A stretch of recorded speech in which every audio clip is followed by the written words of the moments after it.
Hari ini saya akan menjelaskan kepada kita tentang penginjilan lintas budaya. Kalau berbicara tentang penginjilan lintas budaya, tidak hanya satu budaya saja yang akan kita pelajari, tetapi budaya di seluruh dunia. Penginjilan adalah sebuah kosakata yang sangat umum bagi kehidupan kita orang Kristen dan warga gereja. Sebagai sebuah kata yang umum, kata penginjilan ini banyak orang yang salah mengerti tentang kata penginjilan ini. Ada yang mengatakan bahwa penginjilan ini adalah tugas hamba Tuhan saja yang belaka dan bukan tugas bagi orang yang percaya tanpa terkecuali. Dasar Alkitab yang paling jelas bagi penginjilan yaitu amanat agung Yesus Kristus yang berbunyi, karena itu pergilah, jadikanlah semua bangsa muridku dan baptislah mereka dalam nama Bapa dan Anak dan Roh Kudus, dan ajarlah mereka melakukan segala sesuatu yang telah kuperintahkan kepadamu, dan ketahuilah aku akan menyertai engkau sampai kepada akhir zaman. Ini terdapat di Matius pasal 28 ayat 19 sampai 20. Jadi bagian firman Tuhan ini menjelaskan kepada kita bahwa sebagaimana Allah memberikan amanat agung kepada murid-muridnya pada waktu itu supaya mereka pergi dan membaptis semua orang dan mengajak semua orang supaya mereka dapat percaya kepada Yesus itu sendiri. Jadi ini adalah perintah bagi mereka, dan bukan hanya bagi mereka, bagi kita sampai saat ini orang yang percaya tanpa terkecuali. Jadi selain amanat agung juga ada alasan-alasan lain mengapa kita harus melakukan penginjilannya itu. Yang pertama adalah karena Allah menghendaki semua orang diselamatkan. Jadi Allah sangat menghendaki semua kita ini diselamatkan, karena Allah itu telah mengutus anaknya yang tunggal demi menyelamatkan kita adalah orang yang berdosa. Jadi makanya Tuhan menginginkan kita ini diselamatkan, yang mengutus para hambanya untuk memberitakan Injil. Yang kedua adalah kasih kepada Kristus dan sesama. Ini bisa kita lihat di 2 Korintus pasal 5 ayat 14 dan dilanjutkan dengan ayat 18 sampai 20. Sebab kasih Kristus yang menguasai kami, karena kami telah mengerti bahwa jika satu orang sudah mati untuk semua orang, maka mereka semua sudah mati, dan semuanya ini dari Allah yang dapat yang dengan perantaraan Kristus telah mendamaikan kita dengan dirinya, yang telah mempercayakan pelayanan pendamaian itu kepada kami. Jadi kami ini adalah utusan-utusan Kristus. Berilah dirimu didamaikan dengan Allah. Selanjutnya adalah ketaatan sebagai bukti kasih. Jadi barang siapa memegang perintahku dan melakukannya, dia yang mengasihi aku. Jika seorang mengasihi aku, ia akan menuruti firmanku. Ini adalah perkataan Tuhan Yesus. Dia sampaikan kepada semua orang bahwa barang siapa yang menuruti perintah dan melakukannya, maka ia mengasihi Allah atau ia mengasihi Dia. Yang keempat adalah kerelaan. Ini berbicara tentang bagaimana kerelaan kita dengan atau sikap kita terhadap panggilan Allah di dalam kehidupan kita. Selanjutnya kita berbicara tentang pengertian penginjilan. Ada beberapa definisi tentang penginjilan yang ada. Yang pertama adalah penginjilan adalah untuk menghadirkan Yesus Kristus dalam kuasa Roh Kudus, sehingga semua orang akan datang dan percaya kepada Tuhan melalui Yesus dan menerima Dia sebagai juru selamat dan melayani Dia sebagai Raja dalam persekutuan dimanapun, terutama dalam persekutuan gereja. Jadi itu adalah definisi penginjilan yang pertama. Yang kedua adalah penginjilan sebagai pemberita Injil atau kabar baik. Jadi jelas bahwa penginjilan itu adalah pemberitaan kabar baik bagi seluruh dunia dan bagi semua orang. Konsep penginjilan lintas budaya.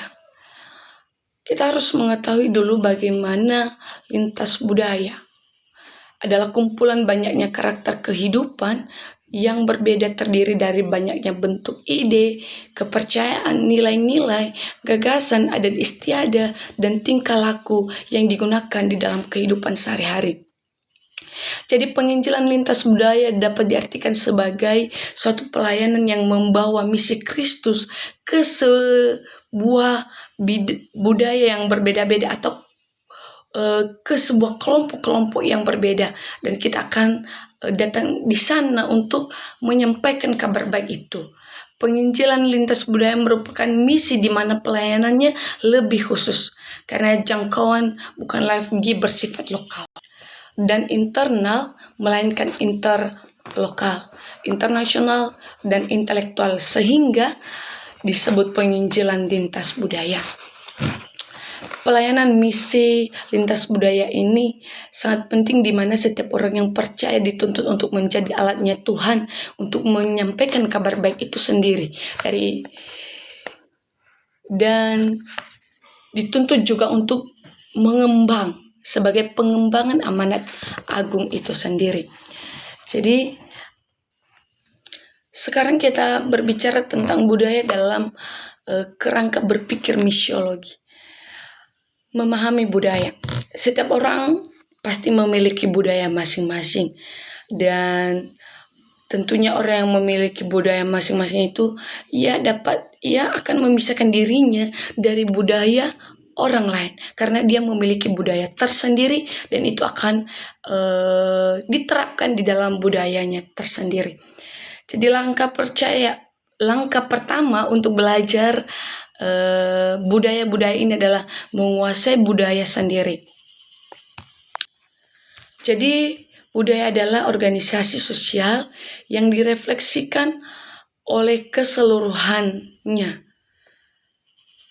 Dan budaya memiliki 4 lapisan yang terdiri dari tingkah laku, nilai-nilai, kepercayaan, dan cara pandang dunia. Kita bahas satu persatu tingkah laku, apa yang dibuat atau apa yang dikerjakan. Lapisan yang paling luar adalah tingkah laku. Jadi tingkah laku ini bagian daripada budaya. Tentunya di setiap budaya memiliki tingkah laku yang berbeda-beda, dan kita sebagai seorang penginjil, dimanapun budaya yang akan kita injili, maka kita harus dapat menyesuaikan tingkah laku kita pada tingkah laku mereka, karena kita sebagai seorang penginjil harus dapat berkontekstualisasi dimanapun kita berada. Yang kedua adalah nilai-nilai, apa yang baik atau yang terbaik. Jadi ketika kita melakukan penginjilan itu, yang pertama kita harus lakukan adalah kontekstualisasi. Karena tingkah laku kebanyakan bersumber dari suatu sistem nilai-nilai yang standar tingkah laku dan pertimbangannya yang memberikan tuntutan ke dalam hal yang apa yang baik dan indah atau yang terbaik untuk kita lakukan. Jadi kita sebagai seorang penginjil, kita harus memperhatikan hal demikian. Selanjutnya adalah kepercayaan, apa yang benar. Nilai-nilai merupakan refleksi dari kepercayaan. Seringkali kepercayaan dipertahankan secara teoritis, tetapi tidak mempengaruhi nilai-nilai atau tingkah laku. Sistem kepercayaan berperan untuk memberikan tuntutan kepada masyarakat setempat dalam mengambil sebuah keputusan dan tindakan-tindakan.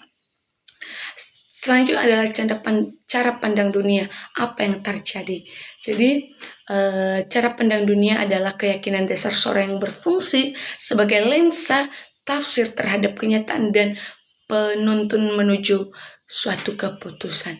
Jadi keempat hal ini adalah sebuah lapisan di dalam kebudayaan, dan kita harus mampu menguasai keempat hal ini, karena keempat hal ini sangat membantu kita untuk memberitakan Injil atau untuk melakukan penginjilan yang akan kita bawakan di sebuah budaya tersebut.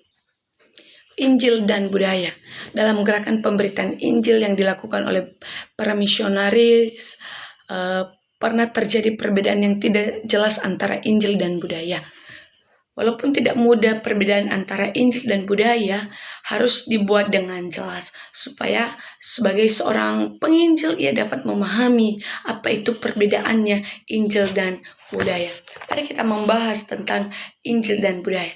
Ketika berhadapan dengan budaya dan Injil sering menghadapi dua kemungkinan, yaitu Injil menelan budaya dan budaya juga menelan Injil. Jadi kedua-duanya sama mendatangkan kerugian. Tetapi apa yang harus kita lakukan?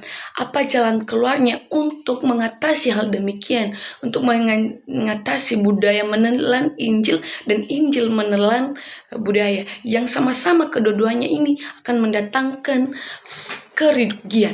Tetapi jalannya keluarnya adalah berkontekstualisasi. Karena seorang misionaris atau seorang penginjil harus mampu berkontekstualisasi, harus mampu menyesuaikan diri di mana tempat ia berada, sehingga pelayanan pemberitaan Injil itu dapat berjalan dengan baik.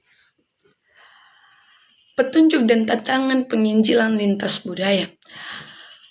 Petunjuk bagi penginjil lintas budaya. Ada beberapa petunjuk yang boleh kita sampaikan atau yang boleh dipahami atau yang harus dipahami oleh seorang misionaris yang melakukan pelayanan misi kontekstual lintas budaya. Yang pertama adalah kita harus menjadi otoritas final dalam proses kontekstualisasi. Tidak boleh patuh kepada ideologi manusia yang pada akhirnya akan menimbulkan sinkritisme. Jadi itu adalah yang utama adalah Alkitab, otoritas Alkitab itu sendiri. Bahwa itu adalah pegangan kita dalam petunjuk yang akan kita kerjakan. Yang kedua adalah Injil harus dipelihara dalam proses kontekstualisasi itu sendiri. Ya, karena Injil itu adalah yang utama. Karena di dalam firman Tuhan atau di dalam Alkitab itu sendiri terdapat Injil itu atau amanat agung Yesus Kristus yang harus kita kerjakan dan harus kita lakukan. Dan ada beberapa hal yang harus diketahui. Ada sinkretisme perlu ditolak dalam proses refleksi teologi lokal karena itu dapat menghalangi kita dalam melakukan penginjilan. Tantangan para penginjil lintas budaya. Jadi menjadi seorang penginjil itu atau menjadi seorang penginjil lintas budaya adalah sebuah respon terhadap panggilan Allah sekaligus merupakan sebuah keputusan besar. Betapa tidak seorang penginjil lintas budaya yang menghadapi tantangan besar sekaligus kesempatan besar itu mengadopsi sebuah budaya baru menjadi budayanya. Jikalau sang penginjil dulunya adalah seorang Indonesia, maka ia harus menjadi seorang Kamboja karena dia harus memberitakan Injil di sana. Maka ia harus melayani di sana dan ia harus menjadi seorang yang benar-benar mengetahui budaya di sana. Karena ketika dia dapat mengetahui budaya di sana, maka dia harus memberitakan Injil. Dengan mudah ia dapat memberitakan Injil. Karena tantangan bagi seorang penginjil sangatlah luar biasa. Dan ketika seorang penginjil dapat melakukan kontekstualisasi, maka tantangan tersebut dapat ia atasi dengan sendirinya. Menjadi seorang penginjil lintas budaya bukanlah seorang wirasatawan yang sedang berwisata. Seorang wirasatawan hanya berkunjung sementara. Ia tidak berkewajiban mengubah dirinya, mengadopsi budaya setempat. Tetapi seorang penginjil ia adalah seorang yang bekerja di sana berdasarkan kontrak yang ditandatangani. Jadi bagi mereka yang dikirim oleh lembaga misi biasanya harus menandatangani kontrak dan harus tinggal di sana dalam beberapa waktu yang cukup lama. Seorang penginjil lintas budaya harus menyadari statusnya sebagai seorang penginjil yang sedang melintasi budaya untuk mengabarkan Injil. Dengan demikian ia akan secara sadar menunjukkan usaha-usaha besar untuk menyesuaikan diri dengan budaya lokal dalam proses pengadopsian budaya tersebut. Pelayanan lintas budaya adalah tantangan yang cukup rumit dan berat. Pada umumnya, kita kurang mengerti bahwa setiap orang yang melayani suku lain harus belajar banyak tentang sifat, bahasa, dan cara hidup suku itu sendiri. Jika kita bergaul dalam sebuah suku secara biasa dengan menggunakan bahasa Indonesia saja, maka banyak orang tidak mengerti maksud dan tujuan kita. Dan agak susah juga untuk kita masuk dalam budaya itu sendiri. Jadi hal ini dapat diperlihatkan dalam 5 pokok berikut yang bahasa. Setiap bahasa yang terdapat di Indonesia mengandung ciri-ciri khas. Tidak berarti karena kita adalah orang Indonesia, maka kita berfokus pada bahasa Indonesia saja. Tidak, tetapi di dalam Indonesia terdiri berbagai budaya dan suku-suku. Jadi tentunya setiap suku itu memiliki bahasa tersendiri dan itu yang mereka pergunakan. Dan kita sebagai seorang misionaris, kita juga harus mampu memahami hal demikian. Yang kedua adalah pandangan hidup. Pandangan hidup setiap suku terabaikan terdiri dari filsafat dan teologi mereka. Yang kedua adalah nilai-nilai. Kita harus mempelajari nilai-nilai yang dihargai oleh suku terabaikan. Pengertian kita akan nilai-nilai mereka membuka banyak peluang untuk Injil. Sehingga kita menghormati nilai-nilai mereka yang baik dan menguatkan nilai-nilai itu sesuai dengan pandangan hidup Alkitab. Maka dengan mudah kita akan menyampaikan Injil. Yang selanjutnya adalah kepemimpinan. Cara kepemimpinan setiap suku yang mempunyai ciri khas yang perlu diperhatikan. Dan kelima adalah organisasi sosial. Sistem organisasi sosial sebuah suku juga penting untuk kita pelajari. Misalnya, hampir setiap suku di Indonesia memegang setiap sistem. Dan itu harus kita pahami.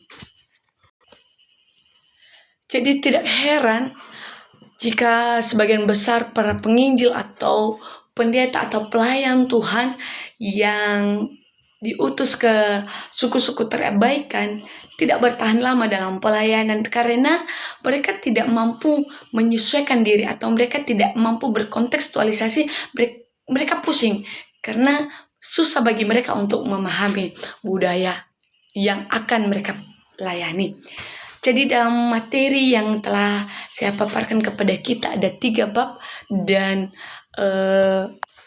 itu ada introduksi penginjilan lintas budaya, budaya dalam kerangka pikir, misiologis, dan petunjuk dan tantangan penginjilan lintas budaya. Jadi ketiga hal ini kita harus memahami sebagai seorang misionaris karena ini adalah sebagai alat kita untuk terjun di tempat pelayanan sehingga ketika kita sampai di tempat pelayanan kita sudah memahami hal ini dan kita tinggal menjalaninya sehingga pelayanan pemberitaan Injil tidak terhalang dan kita juga dapat menyesuaikan diri.